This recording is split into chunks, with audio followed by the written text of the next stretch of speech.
بسم الله الرحمن الرحیم. الحمد لله رب العالمین و صلی الله علی عبده و رسوله الامی الامین و علی آله المهتدین. لیس البر ان تولوا وجوهکم قبل المشرق والمغرب ولكن البر من آمن بالله واليوم الآخر والملائكة والكتاب والنبيين وآتى المال على حبه ذوي القربى واليتامى والمساكين وابن السبيل وفي الرقاب وأقام الصلاة وآتى الزكاة والموفون بعهدهم إذا عاهدوا والصابرين في السراء والضراء وحين البأس أولئك الذين صدقوا وأولئك هم المتقون. شب هفتم محرم در مرکز انجمن حسینی کانادا در محضر خواهران و برادرانم توفیق تشرف دارم. خدای را بر این نعمت سپاسگزار هستم که توفیق دیدار شما را یافته‌ام. خواهران و برادران عزیز هموطنم که در عالم غربت و دور از آغوش میهن توانستید این چراغ را روشن نگه دارید، جای بسیار قدردانی و تشکر و سپاسگزاری هست. از یکایک این مردم خوب و نازنین باید سپاسگزاری شود که هویت، اصالت و معنویت و فرهنگ خود را در هر حالت و شرایطی تلاش میکنند که حفظ کنند و از دست برد نجات بدهد و با عزت زندگی کنند. زیستن اگر به معنای خوردن و خوابیدن و لذت بردن و ارضای غرایز باشد کار آسانی است.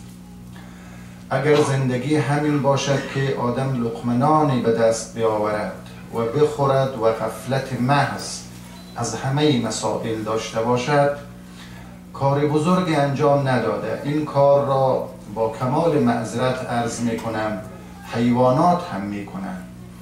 اونها هم خوردنی هایی و نوشیدنی هایی پیدا می کنند و خداوند تمام موجودات زنده را روزی داده و رزق داده و هر کسی از خوان نعمت الهی و هر موجودی از خوان نعمت الهی بهره‌مند می شود. کار ما آدمیان کار مهمتر است، کار عظیمتر است. آدم موجود دیگری هست. آدم خلیفه خدا هست، نماینده خدا در روی زمین است.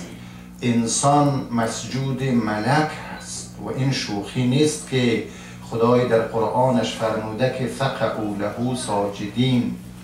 وقتی که آدم را می آفرید فاذا سویته و نفخت فیه من روحی فقعوا له ساجدین. تمام ملائک و فرشتگان مأموریت یافته‌اند که موجودی را به نام آدم سجده کنند و حافظ یک جای بسیار زیبا میگوید که بر در میخانه عشق ای ملک تسبیح گوی کان در آنجا طینت آدم مخمر میکنند.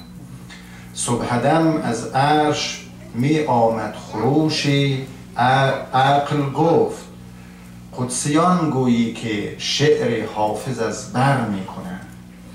قدسیان نواهای شما را زمزمه می کند.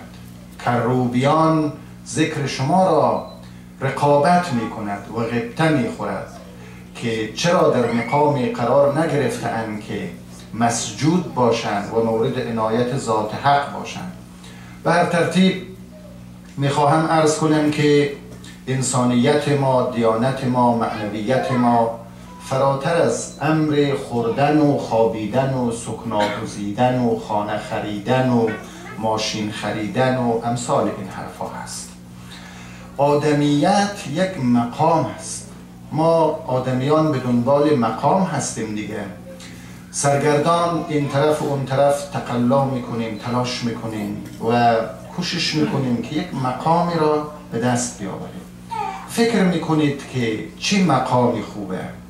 مقام ریاست، مقام مدیریت، مقام هایی که در همین دنیا متداولن و آدمیان دارن، رئیس میشوند، زعیم میشوند، رهبر میشوند، اسم پیدا میکنن، رسم پیدا میکنن، اینها همه مقاماته. اما به راستی همین مقام انسانه، یعنی وزیر شدن و رئیس شدن و زعیم شدن مقام انسانه. اگر چنین باشد که گویا باخت بزرگ پیش روی بشر هست، برای اینکه همه بشر که رئیس نمیشه، همه آدمیان که رئیس نمیشود و همه که زعیم نمیشود، پس باخت بسیار کلانیه و این باخت ها در شأن انسان نیست. پس مقام معلوم است که یک چیز دیگری هست، مقامی که برای انسان ملحوظ شده و لحاظ گردیده مقام انسانیت است، مقام آدمیت. این مقام را امیدوارم که دوستان ما، هموطنان ما، عزیزان ما همچنان که تا به امروز حفظ کرده اند برای همیشه حفظ کنند و به نسل دوم منتقل کنند و فرزندان خود منتقل کنند. میراث گرانبهایی که از پیشینیان ما و از اعماق تاریخ وطن ما جوشیده و به دست ما رسیده، این میراث را ضایع نکنیم، دور نندازیم، به عنوان یک امانت به دست فرزندان خود بدهیم. همونطوری که خدا بیامرزد پدران ما این کار را کردند. پدران ما با همه گرفتاری ها، با همه مشکلات که داشتند، با همه بحران های عظیم که مواجه بودند با اونها، در این حال توانستند که یک میراث را در اختیار ما بگذارند و اون میراث معنویت است و اخلاق است و انسانیت است. بسیاری از رسومات مردمی ما در عالم ظاهر به چشم نمی آید، اما بسیار عمیق است. وقتی که آدم از کشور خارج می شود، ملت‌های دیگر، طوائف دیگر، انسان‌های دیگر را می بیند، به یاد اون ارزش‌ها می افتد که در جامعه ما و در میان مردم ما چه ارزش‌های حاکم بود و ما چه چیزهای خوبی داشتیم در روابط خانوادگی، در رابطه با تعامل با دیگران، در رابطه با مسائل مختلف فرهنگی و معنوی و امثال این گونه روابط و شؤونات زندگی. ما یک سری برخوردها و ملاحظه های کاملا اخلاقی داشتیم و دیگران خیلی ها هستند که از اونها بی بهره‌اند. مثل ماهی های هستیم که از دریا بیرون افتاده ایم و اکنون به دنبال برکه های هستیم. من یک شب عرض کردم این برکه ها را پیدا کنیم وگرنه نابود می شویم، وگرنه از بین می رویم. به هر ترتیب امشب که شب هفتم محرم الحرام است و دوستان ما عنایت کردند چنین مجلس خوبی را با کمیت و کیفیت دایر کرده اند، بنده هم تلاش میکنم که تا دقایق فشرده و کوتاهی امشب در خدمت عزیزان باشم و طبق معمول نکاتی را به عرض شما برسانم و شما را به خدای بزرگ بسپارم. موضوع بحث من در جلسات دهه اول محرم که امشب هفتمین جلسه هست عملاً که در خدمت حضار گرامی و دوستان هستم، زیبایی های عاشورا بوده و مشخصاً در یک وجهی از زیبایی عاشورا بحثم را متمرکز کردم و اون عبارت بود از برجسته ساختن اخلاق حسینی. در کربلا هم بد اخلاقی ها و غیر اخلاقی ها و ضد اخلاقی ها اتفاق افتاده و هم جلوه های بسیار درخشان اخلاقی اتفاق افتاده و امام حسین کار ناتمام پیغمبر خدا و علی ابن ابی طالب و برادرش امام حسن را تلاش کرد که به پایان برسانه یا لااقل فراموش نشود. یعنی اون چرا که اونها انجام داده بودن در بوته فراموشی نهاده شده بود و کم کم میرفت که از بیادها برود و ضد ارزش ها به جای ارزش ها و به نام دین و به نام اسلام معرفی شود. در یک چنین شرایطی است که امام حسین تمام هم خود را متمرکز کند که یک نکته را به دنیا ابلاغ بکند و آن نکته این که آنچه که در زمان ما اتفاق می افتد، سال مثلا 61 هجری بود دیگه که اتفاق افتاده بود، اینها ممکن است بعداً سند مشروعیتی برای خود بگیرد و بگویند که اسلام یعنی همین، دین یعنی همین، معنویت یعنی همین. برای اینکه این گونه رفتارها و این شیوه های ضد انسانی و غیر اخلاقی سند مشروعیت تاریخی نگرفته باشد، قیام کرده و خواست به دنیا بفهماند که آنچه که رواج دارد از حریم معنویت اسلام دور است. بنابراین تلاش میکند که اون حقیقتهای ناب را به نمایش بگذارد. من متاسفانه امشب مجال زیادی برای سخن گفتن ندارم، به دلیل اینکه من میدانم پاسی از شب گذشته، دوستان ما خسته هستند و دیگه انتظار هم این است که مجلس را زودتر به پایان برسانم. وقت بسیار محدوده. تلاش میکنم عرایض کوتاهی در این باب خدمت دوستان عرض بکنم و از کجا آغاز کنیم؟ به تردید همه میدانید که امشب به نام نامی ابوالفضل عباس علیه السلام تجلیل می شود.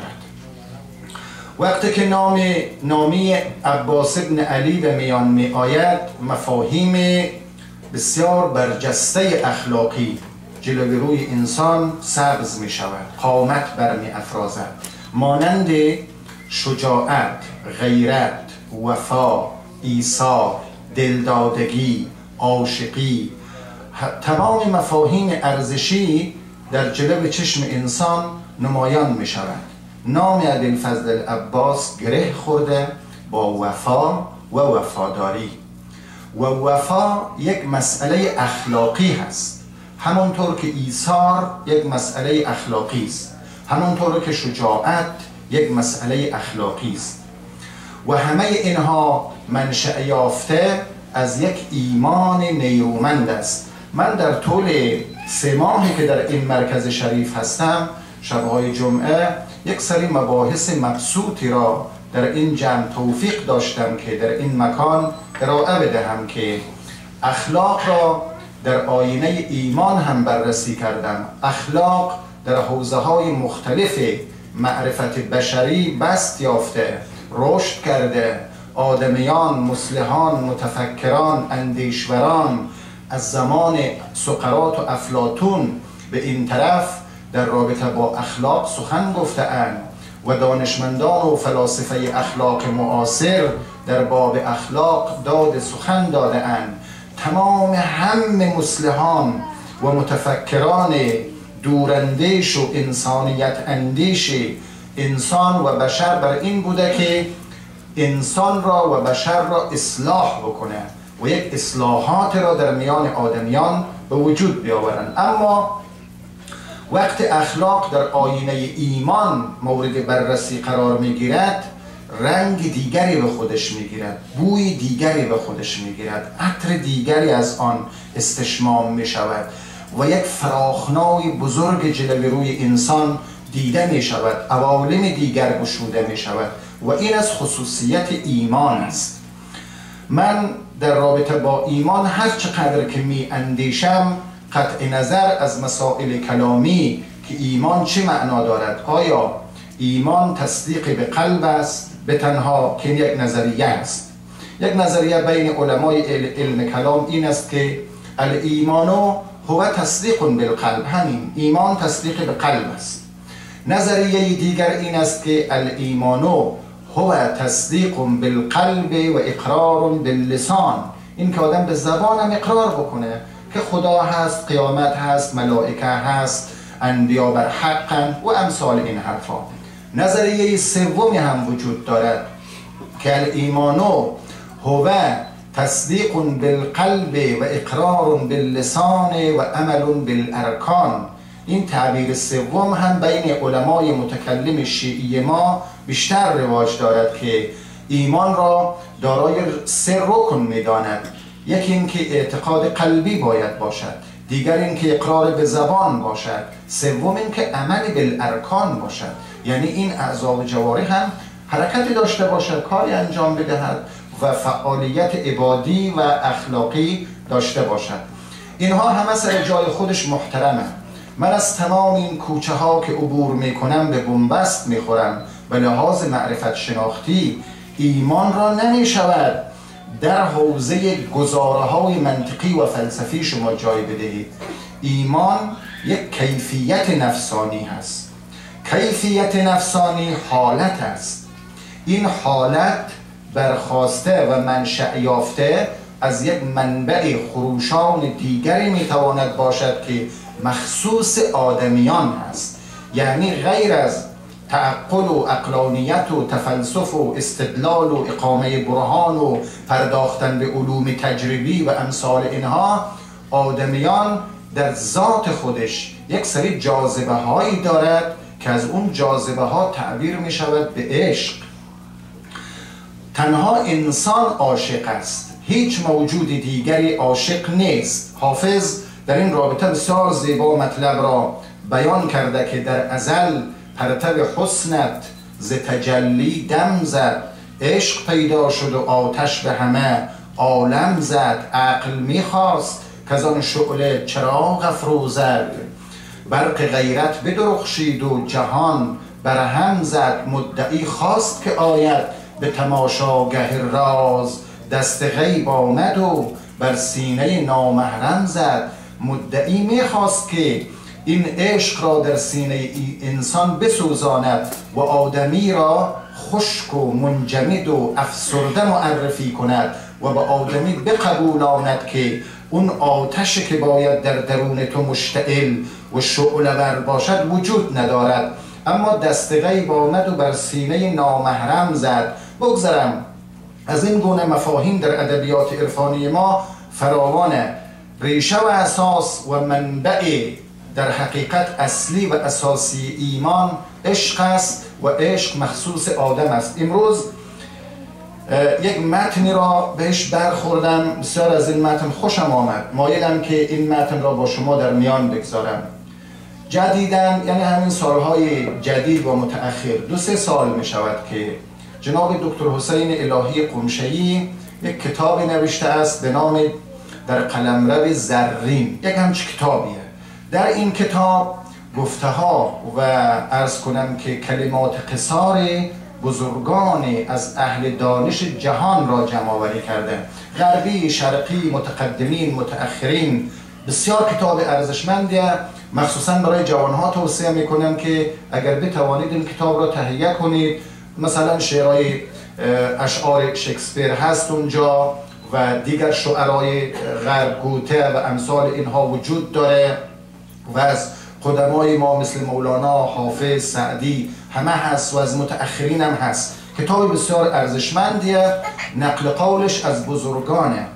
یک نقل قول رو من از ایشان خواندم که از زبان برتراند راسل گفته بود. میدانید که ایشان شخصیت متفکر قرن 20 جهان امروز ما هست. راسل میگوید که من دیگه وقت ندارم که حاشیه بروم، بگذارید که متن رو خدمت شما توضیح بدهم.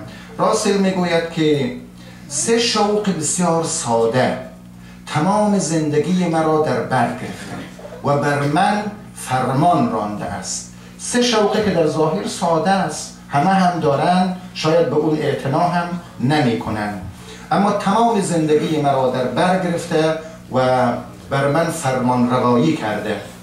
1 سودای عشق، 2 طلب دانش، 3 شفقت و همدردی و همدلی غیر قابل تصور و غیر قابل تحمل نسبت به آلام و رنجهای انسان و رنجهای بشر. این 3 شوق مرا به هر طرف کشانده. گاهی در لب پرتگاه قرار داده، گاهی مرا گرفتار گرداب‌های یأس و ناامیدی کرده و آنجا که خواسته مرا با خودش برده. این 3 شوق را یک کمی تفصیل میدهد. من شاهد مثال را میگیرم و ازش رد میشم. میگوید عشق اما 3 خاصیت داشته در وجود من ما اگر برگردیم و همون گفته راسل را در رابطه با خود یک کمی بازخوانی کنیم، در میابیم که ما همچنین حالتهایی رو داریم، اگر نداریم باید پیدا کنیم. خصوصیت اولی که برای عشق قائل می شود این است که عشق در زندگی انسان شادابی و شادمانی و بهجت و مسرت درونی ایجاد می کند. انسان عاشق از درون شاد است و بعد راسل می گوید که این شادی ها به قدر برای من لذت آور بوده که برای کمایی کردن یک لحظه کوتاهی از اون شادی عشقی حاضر بودم که تمام باقی عمرم را فدا کنم و نثار بکنم. اونقدر عشق ورزیدن شیرینه و لذیذه. و نکته دومی که در عشق وجود دارد این است، او میگوید که عشق تنهایی های مرا پر کرده. وقتی که از تنهایی در وحشت می افتادم، رنج می بردم و بنا بوده که تا اعماق در رهای تاریک سقوط بکنم، عشق نجاتم داده.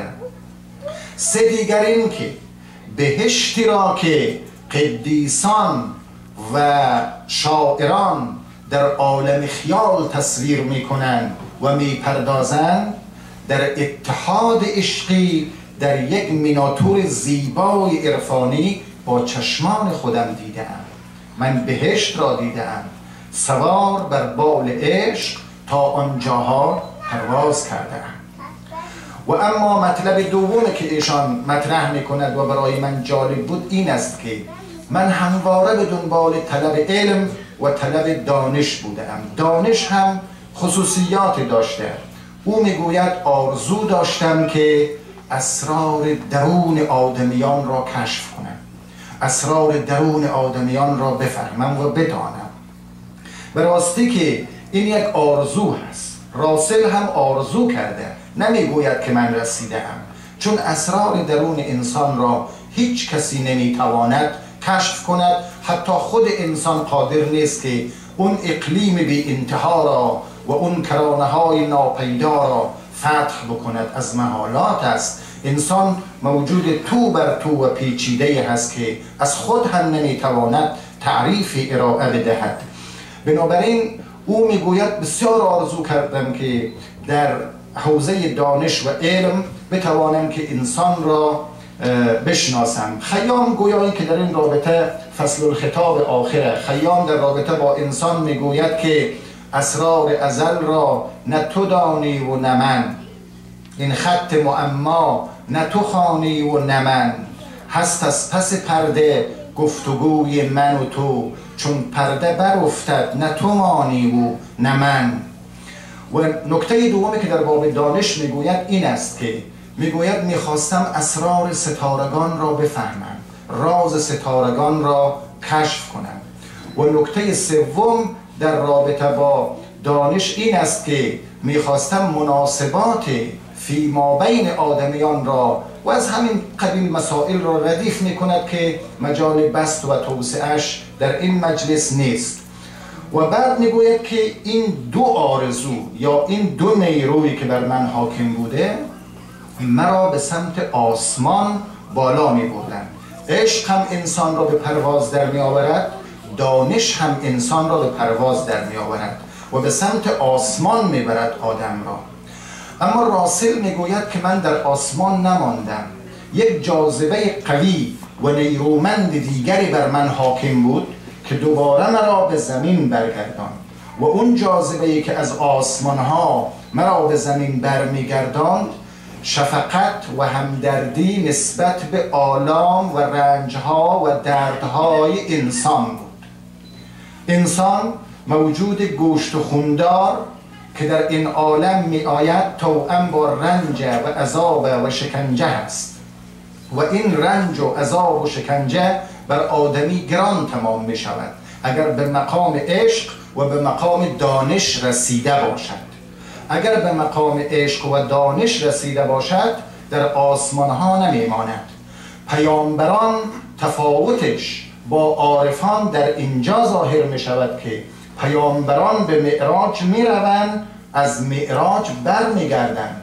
بسیاری از عرفا گفتند که اگر ما به جای پیغمبر به معراج میرفتیم دیگه بر نمیگشتیم، دیگه چه لزومی داشت که بیاییم خود را در میان این آب و آتش و طوفان و رنج و عذاب گرفتار بکنیم. و راسل میگوید نه، این رنج ها مرا با خودش کشان آورد در میان مردم. او نام میبرد، مشخصا نام میبرد و میگوید که رنج هایی که بشر اون رنج ها را تجربه میکنن مثل کودکان قحطی زده. شاید فیلم هایی یا نمیدونم گزارش هایی از آفریقای جنوبی اون زمان میشنیده، کودکان قحطی زده و قربانیان شکنجه های جلادان که در تاریک خانه ها زیر تازیانه و دشنه جلادان جان میدهند. اینها رنج انسانه. و همچنین کهنسالان و از پا افتادگان و ضعیفانی که احساس میکنن بار منفوری بر دوش فرزندان خود هستند و هر دم احساس ندامت میکنن که چرا زنده هستند. اینها راسل یک تعبیر جالبی دارد، میگوید که طنز تلخ زندگی هست. اگر قرار باشد که زندگی را در یک طنز تلخ بگنجانیم، همون رنج و آلام بشری است که دامنگیر انسان است. خب از این مطلب که بگذرم، برمیگردیم میرسیم به این نکته که ایمان چه پایگاه و منشأ و سرچشمه میتواند داشته باشد جز عشق.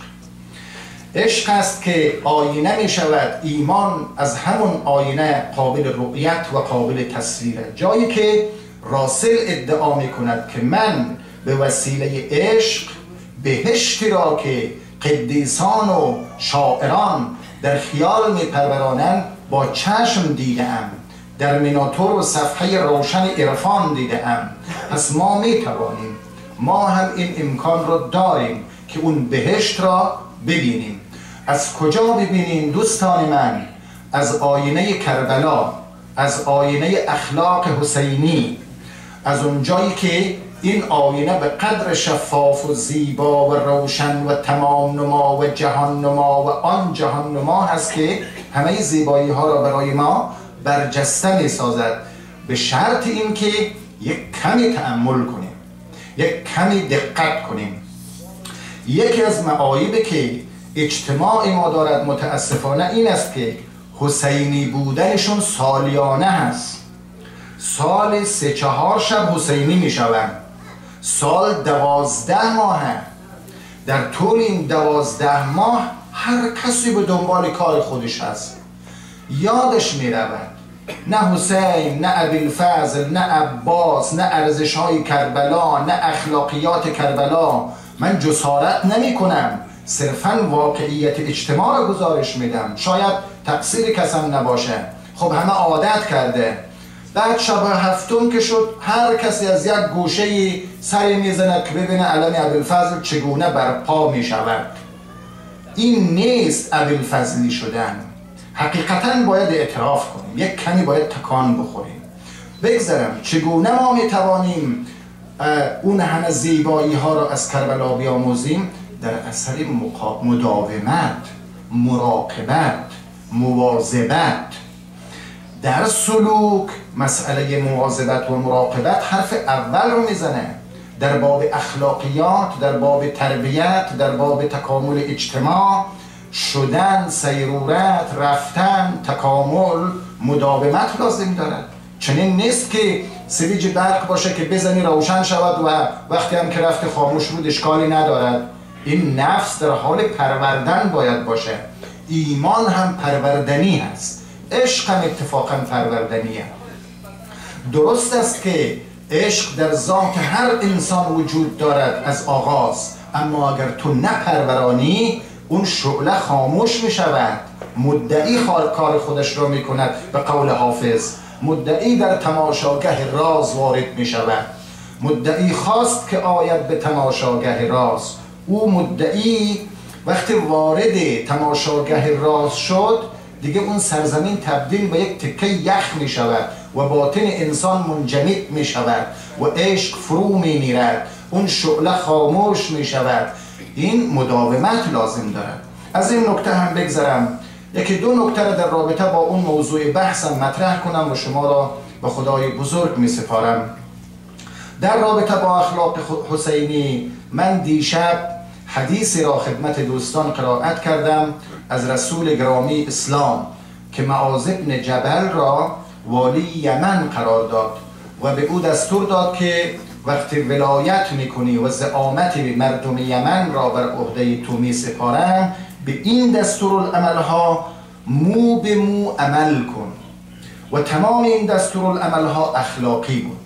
من دیشب توضیح در این رابطه دادم، خیلی امشب بازش نمی کنم، تنها یکی دو جمله در اون عرض کنم که حدیث شریف هست که بسیار به نظر من جالبه و باید اونها را یک کمی توضیح بدهم و مجلس را به پایان میرسانم. گفت که اوصیک به تقوی الله، به معاذ میگه اوصیک به تقوی الله و صدق الحدیث و رد الامانه و ترک الخیانه الی آخر.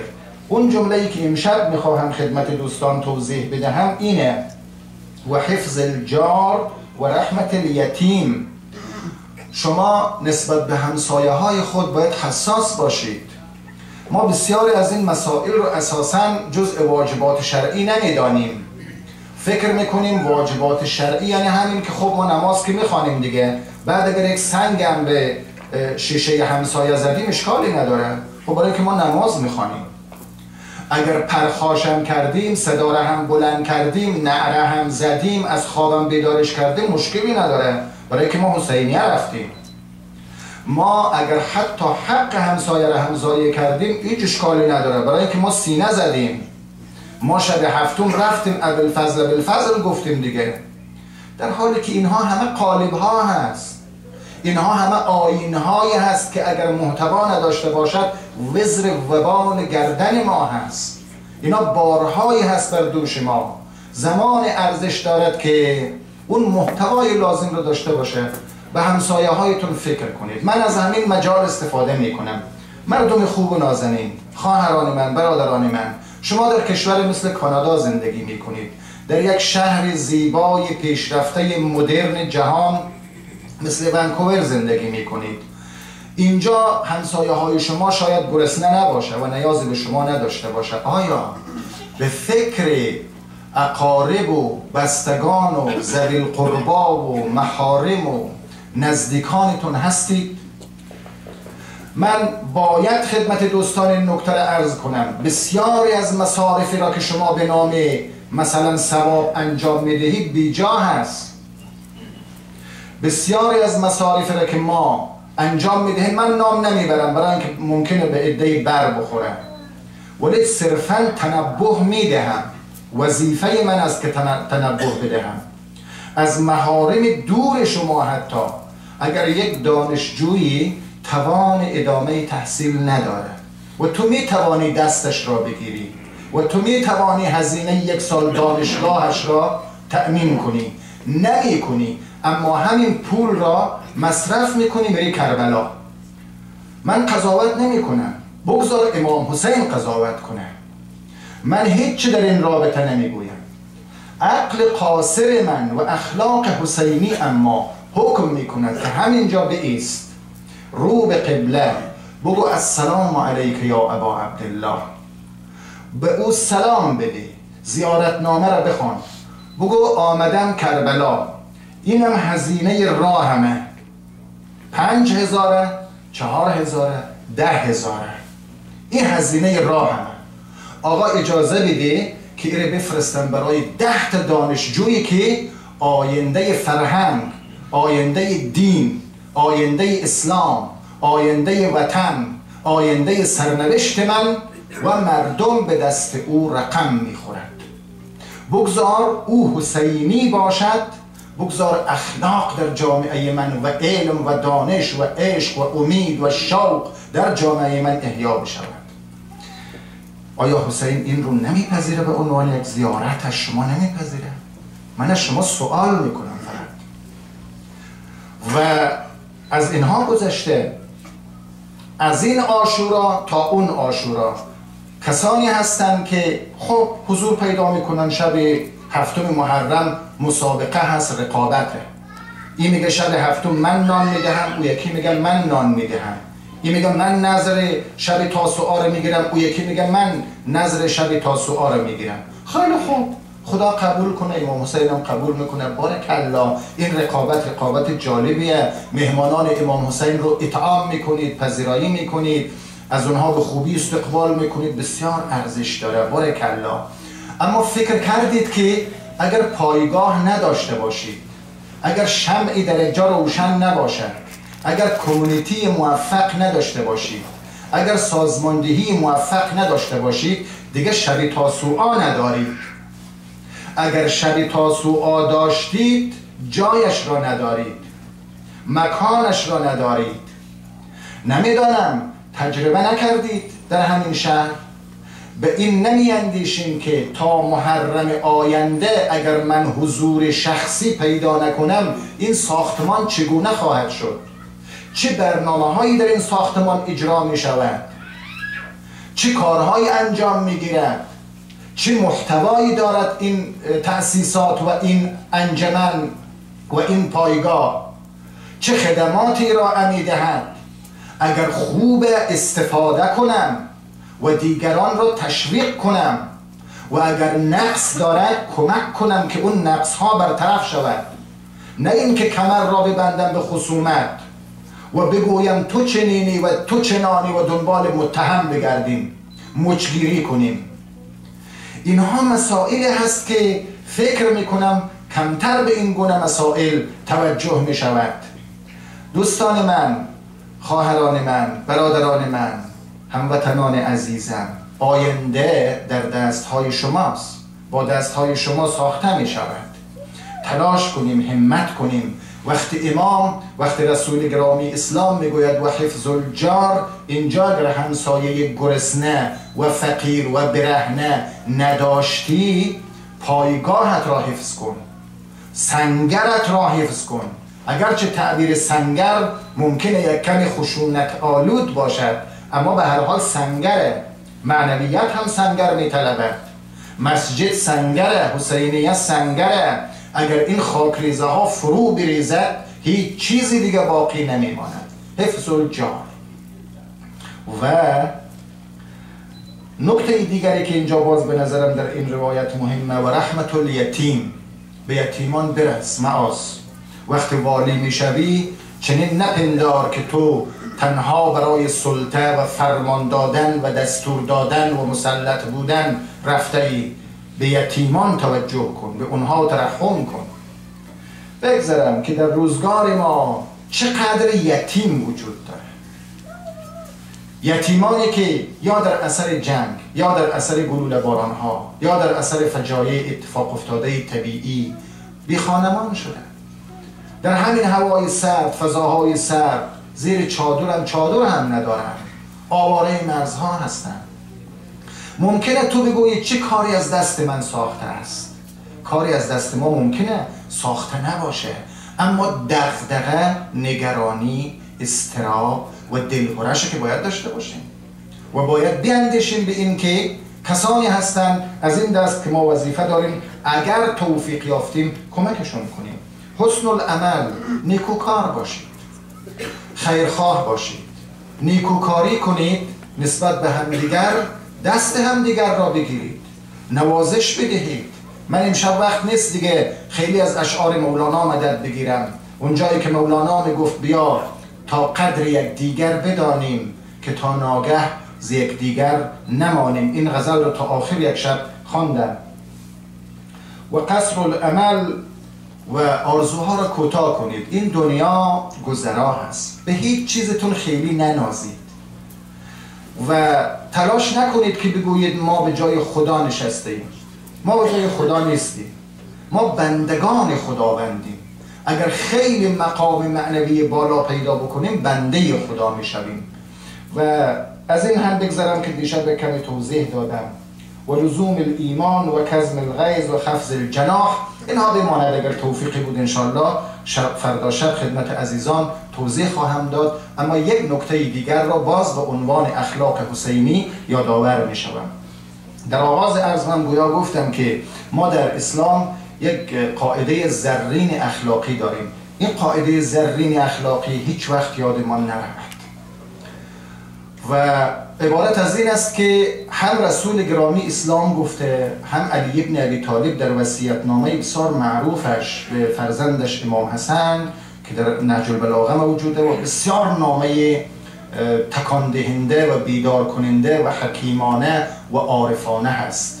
مجالی باشد اون نامه را آدم بخونه، درس بده، توضیح بده که امام به فرزند 25 سالش امام حسن چی گفته. از جمله این فقره در اون وصیت‌نامه هم هست: فحبب لغیرک ما تحب لنفسک. همین قاعده است، این قاعده اخلاقی. آنچه را که برای خود میپسندی برای دیگران هم بپسند، آنچه را که برای خود نمیپسندی برای دیگران هم نپسند. روح اخلاق همینه، اساس اخلاق اینه. تو دوست داری از تو تعریف بکنن اما از دیگران تعریف نمی کنی. تو دوست داری شما را به عظمت یاد بکنه ولی تو به عظمت یاد نمی کنی. این نشد اخلاق. هر چی را که برای خودت میپسندی برای دیگران هم بپسند. و بعد یک روایت در این زمینه از رسول گرامی اسلام هست بسیار زیبایه: ثلاثتون تحت ظل العرش یوم القیامه. 3 طایفه زیر سایه عرش خدا هستند در روز قیامت. 1 رجل احب لغیره ما احب لنفسه.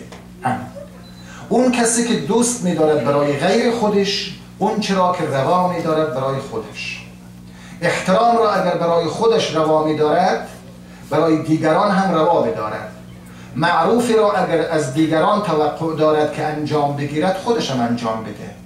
منکری را اگر بخواهد ترک بکند دیگران خودش اول ترک بکنه. لم تقولون ما لا تفعلون. در قرآن آمده که چرا میگید اون چرا که عمل نمی کنید. در همین رابطه یک غزل بسیار غرای حافظ داره و حافظ هم از این روش ها و آسیب های فرهنگی و اجتماعی بسیار رنج می بود. با اینکه غزل های حافظ همش عاشقانه هست و جوهر غزلیات حافظ را عشق شکل می دهد اما به ناچار گاهی سر میزند در اجتماع و عیب‌های مخالف عشق را و اخلاق را برمی شمارد. از جمله اون غزل معروف که از غرر غزل حافظی هست میگوید که واعظان که جلوه در محراب و منبر میکنند چون به خلوت میروند آن کار دیگر میکنند. معاذ از این دست نباش مسلمان، از این دست نباش. مشکلی دارم ز دانشمند مجلس باز پرس. توبه فرمایان چرا خود توبه کمتر میکنن؟ شلاق دست میگیری، تازیانه دست میگیری، به جان مردم میفتی، سنگسار میکنی، اعدام میکنی، قتل عام میکنی در رابطه با این که مثلا چرا فلان منکر رو تو انجام دادی یا اون معروف بر زمین مانده. اما هیچ وقت این پرسش ها را از خود نمی کنن و به خود باز نمی گردن که خود چه منکرات را انجام می دهند و خود چه معروف های را ترک می کنند. گویا باور نمی دارن روز داوری که این چنین قلب و دغل در کار داور می کنن. یا رب این نودولتان را بر سر خرشان نشان که این چنین ناز از غلام ترک و استر می کنن. بر در میخانه عشق، اینجا دیگه همون اوج غزل است که از زمین یک مرتبه پرواز می کند به سوی آسمان و مقام انسان را نشان می دهد. بر در میخانه عشق ای ملک تسبیح گوی کان در آنجا طینت آدم مخمر می کند. ای گدای خانقه برجه که در دیر مغان میدهند آبی که دلها را توانگر میکنند. صبحدم از عرش می آمد خروشی عقل گفت قدسیان گویی که شعر حافظ از بر میکنند. این حدیث را همیشه پیش چشم خود داشته باشید که ثلاثتون تحت ظل العرش یوم القیامه. 3 طایفه زیر سایه عرش خدا هستند. یکی این که کسانی که آنچه را برای خود دوست می‌دارند برای دیگران هم دوست می‌دارند و آنچه را که نسبت به خود بد می‌بینند و بد می‌دارند و کراهت دارند از دیگران هم دور کنند و برای دیگران هم نپسندند. 2 من متن عربی رو نمی‌خوانم، مضمونش را می‌گویم. 2 این که کسی که در برابر یک امر، یک کاری، یک حادثه قرار میگیرد یک کمی باید فکر بکنه. این کاری که من انجام میدم در این کار رضایت خدا هست یا رضایت خدا نیست؟ اگر رضایت خدا بود انجام بده، اگر نبود انجام نده. دسته سوم کسانی هست که در این روایت تصریح شده که این کسان و این گروه ها در زیر سایه عرش خدا در امن و امان زندگی میکنند. من وقتم تمام بیش از این ساعت نگاه میکنم، وقت شما رو نمیگیرم. از طرف هم مایلم که امشب حق احساسات مذهبی و آیینی شما را هم برآورده کنم و به هر حال توسلی هم داشته باشیم. در باب توسل هم حرف خیلی زیاده. من در باب توسل خودم را قناعت میدهم و آنطوری که من میفهمم توسل از دیدگاه عرفانی ما هیچ اشکالی هم نداره. قطع نظر از این بگونگوهای بسیار مزخرف مذهبی که راه میندازن، این میگویند توسل خوبه، او یکی میگوید بد است، او یکی رد میکنه، او یکی میگه شرکه، این یکی دوباره موضع میگیره، این به اون فوش میده، اون به این فوش میده. نه خیر، این حرفا همه صورت مسئله است. حقیقت امر اینه که از دیدگاه عرفانی و اولیای خدا و کسانی که در اوج بینش و آگاهی عمیق عرفانی قرار دارند، اون روایت یا حدیث قدسی معروفی که از رسول اکرم هست راهگشای این مسئله است. در حدیث قدسی که همه عرفا به اون حدیث استشهاد میکنن چنین آمده که خدا به بندش میگه تو اگر در دایره فرمان من باشی و تو اگر عاشق من باشی، دلباخته من باشی، جعلتک سمعی و بصری و اذنی و یدی. این روایت خیلی معروفه. من تو را چشم خودم و گوش خودم و زبان خودم و دست خودم قرار میدم. و ابوالفضل عباس که باب الحوائج لقب گرفته، خب هیچ اشکالی هم نداره. این باب الحوائج است، چه اشکال داره؟ عرفای ما این مطلب رو بسیار راحت حل میکنن تا پیروان فرقه های کلامی و فقهی و مذهبی. چشم خدا، گوش خدا، دست خداست و بوی وفا، شجاعت، عفت، پاکی، صداقت، هر آنچه صفات فاضله است وقتی در وجود یک انسان مجتمع باشه، اون تجلی رحمانیت رحیمه و تجلی رحمانیت خداوند دیگه. هیچ اشکالی هم نداره. ما در فرهنگ شیعی خودمون دو تا باب الحوائج داریم که دوستان میدانن، یکی ابوالفضل العباس و دیگری امام هفتمه که از اون هم به باب الحوائج نام میبرن. امشب ما در خانه باب الحوائج ابوالفضل العباس هستیم. امشب رو به نام ابوالفضل تجلیل میکنیم. من مجال نیست و وقت کمه، اگر نه یک تاریخچه را هم در رابطه با ابوالفضل از زبان علی ابن ابی طالب علیه السلام نقل میکردم که در حوادث کربلا چیزهایی که اتفاق افتاده از پیش گوییم که اشارات شده. حداقل تربیت علوی اینطور بوده، تربیت علوی نسبت به بچه هایش اینطور بوده و اون تربیت اثر کرده و اون تربیت کار خودشو کرده و تربیت بسیار مهمه. علایه حالین ابوالفضل وقتی در کربلا هست تا روز عاشورا و ظهر عاشورا تمام اهالی حرم و خیمگاه ابا عبدالله دل آرامی دارند، برای اینکه مطمئنن که علمدار هست، سپه سالار هست، حسین تنها نمانده. دل زینب آرامش نسبی دارد، بچه های امام حسین همینطور. اما یک لحظه های میرسد که در خیمه ها همهمه‌ای برپا می شود، زمزمه‌ای برپا می شود. اون لحظه است که دیگه مطمئن می شوند که ابوالفضل هم در جمع شهیدان پیوسته است. اگر صدا یاری کند و خود آقا ابوالفضل عنایت بفرماید، میخواهم امشب با شما زمزمه های خوبی داشته باشم. اگر حال پیدا کردی التماس دعا دارم. صلی الله علیک یا ابا عبدالله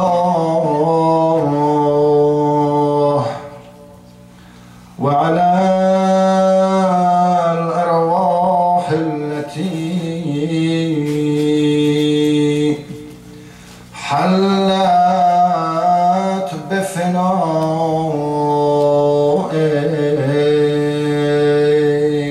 باب الحوائج قمر بنی هاشم یادگار شجاعت علی عباس علی.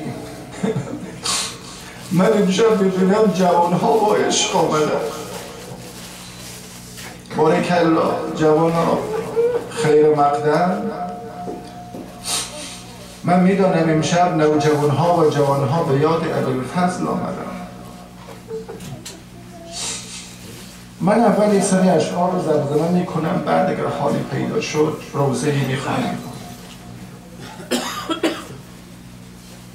در کنار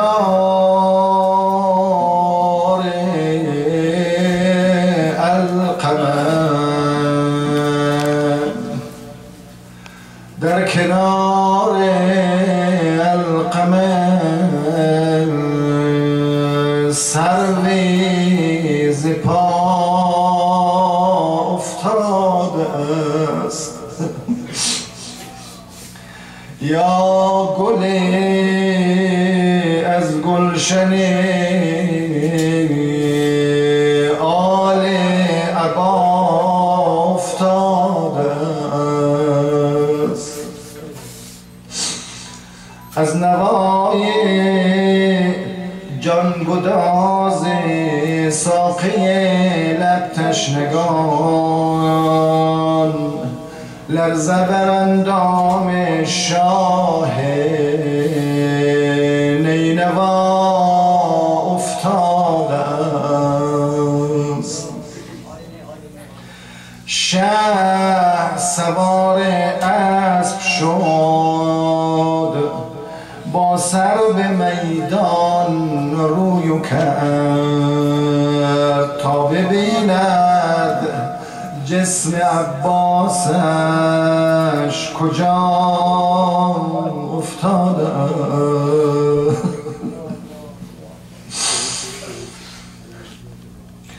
ناگهان از صدر زین انداخت خود را بر زمین، دید بسم الله از قرآن جدا افتاده. دست خود را بر کمر بگرفت و آهی برکشید. مردم داغ برادر سخته، اونم وقتی که علمدار باشه، سپه سالار باشه. دست خود را بر کمر بگرفت و آهی برکشید. گفت پشتی من ز هجرانت دوتا افتاده است. عباس عزیزم خیز و برپا کن، لوا آبی رسان در خیمه ها. از چیرو بر خاک قد رسان افتاده است. بحر آبی در حرم، طفلان من در انتظار. عباس جان از آتش بنگر چه شوری، خیمه ها افتاده است. هرچه شه نالید عباسش ز لب بر نداشت. دید مرغ روح او اندر سما افتاده است. زبان حال عباس اما چی بوده؟ عباس با غیرت میخواستی آب و خیمه ها برسانه. آخه به سکینه وعده آب داده بود، رقیه منتظر بود، حسینش منتظر بوده، باید آب رو به خیمه ها میرساند. وقتی دست راستش قطع شد میدانید امیدوار بود که با دست چپ این آب رو به خیمه ها بره. زبان حال عباس این بوده: افتاد دست راست خدایا ز پیکرم، بر دامن حسین رسان دست دیگرم. چون دست من لیاقت دامان او نداشت، انداختم به راه که بردارد از کرم. ای دست راست رو به سلامت که تا ابد، این خاطرم ودیعه سپارم به خاطرم. ای دست چپ ز یاری من بر ندار دست، من در هوای آب به شوق تو می پرم. آبی که آب روی من و اعتبار توست، بر تشنگان اگر نرسد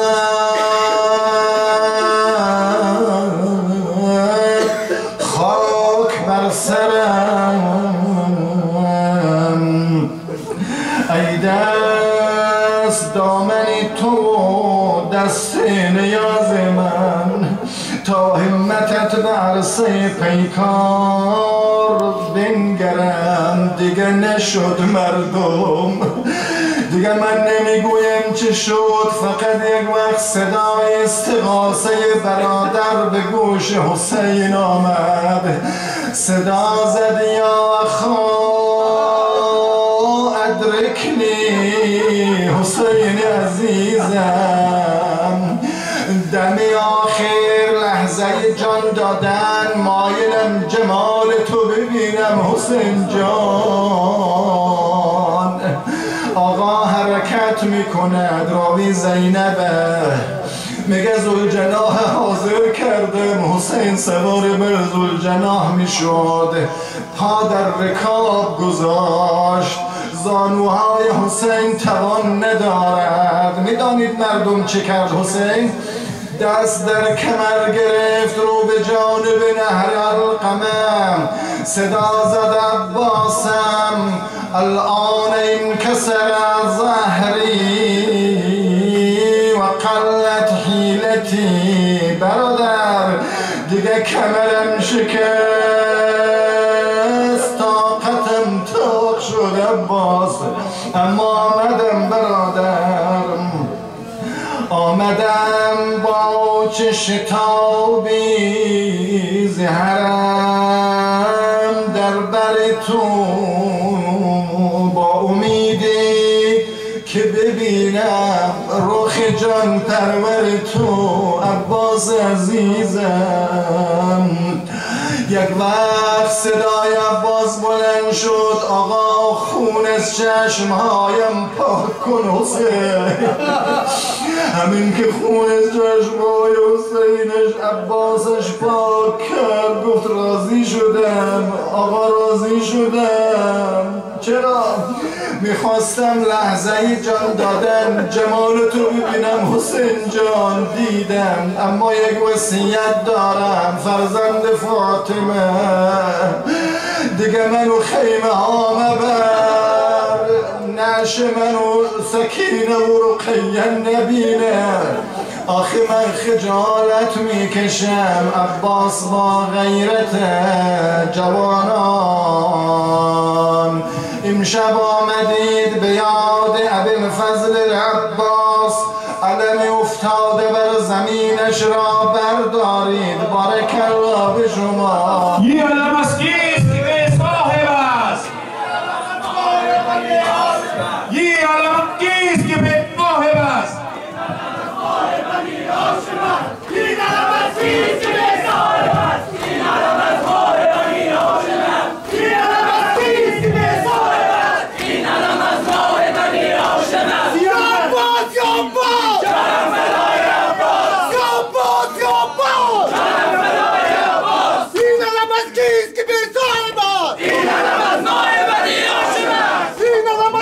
که به صاحب است این علم از ماه بنی هاشم است یا عباس یا عباس جان فدای عباس این علم از کیست که به صاحب است این علم از ماه بنی هاشم است یا عباس یا عباس جان فدای عباس این علم از کیست که به صاحب است این علم از ماه بنی هاشم است یا عباس یا عباس جان فدای عباس این علم از کیست که به صاحب است این علم از ماه بنی هاشم است این علم از کیست که به صاحب است این علم از ماه بنی هاشم است این علم از کیست که به صاحب است این علم از ماه بنی هاشم است سوزم که خیمگاه حسین سوخت از ستم سوزم که خیمگاه حسین سوخت از ستم افتاده روی خاک علمدار و علم با غیرتا شهید شد عباس محترم با غیرتا شهید شد عباس محترم با غیرتا شهید شد عباس محترم با غیرتا شهید شد عباس محترم از بس که خورده بود سنان و عمود و تیر از بس که خورده بود سنان و عمود و تیر آن جسم نازنین شده بودی قلم قلم آن جسم نازنین شده بودی قلم قلم با غیرتا شهید شد عباس محترم با غیرتا شهید شد عباس محترم با غیرتا شهید شد عباس محترم جانم بلند به سر برای دشت بلا بود غرق خون به سر برای دشت بلا بود غرق خون آن پاسبان که بود چراغی در آن خیام آن پاسبان که بود چراغی در آن خیام با غیرتا شهید شد عباس محترم با غیرتا شهید شد عباس محترم با غیرتا شهید شد عباس محترم ماشاءالله بلند بگو با غیرتا شهید امشب کنار شط فرات است روی خاک امشب کنار شط فرات است روی خاک آن پردلی که کرده رقم دفتر حشر آن پردلی که کرده رقم دفتر حشر با غیرتا شهید شد عباس محترم با غیرتا شهید شد عباس محترم با غیرتا شهید شد عباس بزن در سر سینه با غیرتا شهید شد عباس محترم آمد حسین پاک و بالین آن بگو آمد حسین پاک و بالین آن بگو برخیز و جان من که بود منتظر حرم برخیز و جان من که بود منتظر حرم با غیرتا شهید شد عباس محترم با غیرتا شهید شد عباس محترم جانم با غیرتا شهید شد عباس محترم با غیرتا شهید شد عباس محترم بنگر که طفلکان دم چادر ستاده‌اند بنگر که طفلکان دم چادر ستاده‌اند بشنو عمو تو خصوصا ز دخترم بشنو عمو تو خصوصا ز دخترم با غیرتا شهید شد عباس محترم با غیرتا شهید شد عباس محترم با غیرتا شهید همه به احترام آقا ابوالفضل عباس بشینن دو کله زانو سینه بزن با غیرتا شهید شد عباس محترم با غیرتا شهید شد عباس محترم با غیرتا شهید شد عباس محترم شهید شد عباس محترم برخیز و جان من که در آغوش گیر آمد برخیز و جان من که در آغوش گیر آمد ای جان من که خفتم خونی برادرم ای جان من که خفتم خونی برادرم با غیرتا شهید شد عباس محترم با غیرتا شهید جان بلند با غیرتا شهید شد عباس محترم دیشب زی سیقلی که تو دادی بطیق خیش دیشب زی سیقلی که تو دادی بطیق خیش گفتی یه جاذبه‌اش که دنیا کنم علم گفتی یه جاذبه‌اش که دنیا کنم علم با غیرتا شهید شد عباس محترم با غیرتا شهید شد عباس محترم با غیرتا شهید شد عباس محترم با غیرتا شهید شد عباس محترم دیشب زی سیقلی که تو دادی به تیغ خیش دیشب زی سیقلی که تو دادی به تیغ خیش گفتی اجازه بخش که دنیا کنم ادب گفتی اجازه بخش که دنیا کنم ادب با ویلتا شهید شد عباس محترم با ویلتا شهید شد عباس محترم آجت داری بلند با ویلتا شهید شد عباس محترم با ویلتا شهید شد عباس محترم من سوزم که خیمگاهی حسین سوخت از ستم سوزم که خیمگاهی حسین سوخت از ستم افتاده روی خاک علمدار و علم با ویلتا شهید شد عباس محترم با ویلتا شهید شد عباس محترم با ویلتا شهید شد عباس محترم با ویلتا شهید شد عباس محترم از بس که خورده بود سنان و عمود و تیر از بس که خورده بود سنان و عمود و تیر آن جسم نازنین شده بودی قلم قلم آن جسم نازنین شده بودی قلم قلم با ویلتا شهید شد عباس محترم با ویلتا شهید شد عباس محترم شهید شد عباس محترم بی سر بروی دشت بلا بود غرق خون